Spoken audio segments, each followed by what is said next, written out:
Hello and welcome to Value Research Podcast.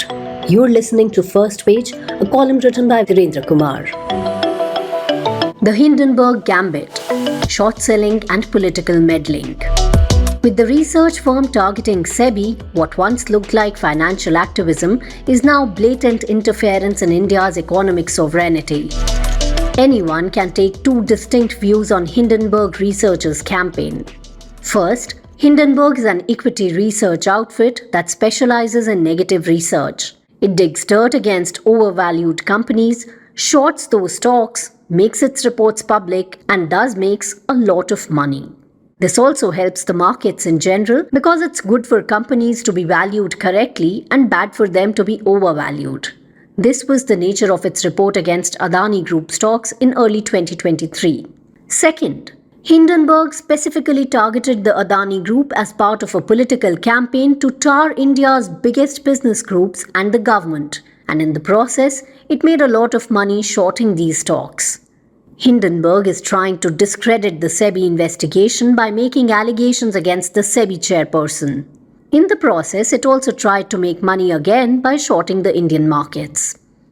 Until a point back in 2023, when many people thought that point 1 above was mostly correct, there was a significant narrative in India that Hindenburg's primary role was that of a white knight trying to rescue Indian democracy or some such nonsense. The fact that this outfit's entire business model was making money by crashing stocks was conveniently forgotten. However, as time has passed and more information has come to light, the pendulum of public opinion has swung the other way. Now we have Hindenburg's brazen attempt to refuse to respond to SEBI's show cause notice. Topping that, this outfit has come up with another report that claims a link between the SEBI chairperson, her husband, and the Adani Group. People who have actually read the report say it has nothing, and by now, that is amply clear. However, the real question is, what did Hindenburg hope to achieve by making accusations that would not stand up to scrutiny? The answer is twofold. Firstly, it's an attack is the best defense move. Once it has made accusations against the regulator, it can dismiss any investigation and action by the regulator as being biased. It has dismissed the show cause notice as nonsense and refused to respond. Part of the bravado is an implicit racist and/or colonial attitude. Since Hindenburg is a Western entity, how dare the regulator in a non-Western country like India question it? We saw a lot of this sort of nonsense during the whole COVID-19 vaccine episode.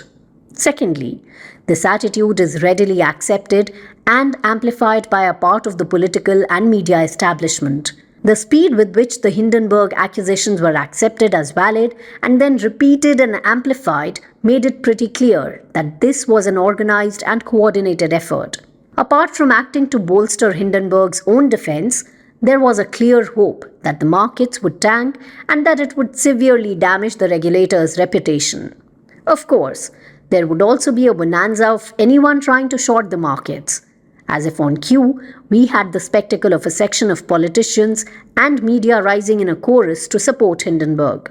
Anyone else who has been observing this drama should understand that we have entered a somewhat dangerous phase of the political discourse in India. Quite clearly, we have a powerful domestic political constituency that now equates inflicting institutional damage to the country and its economy with winning a political battle.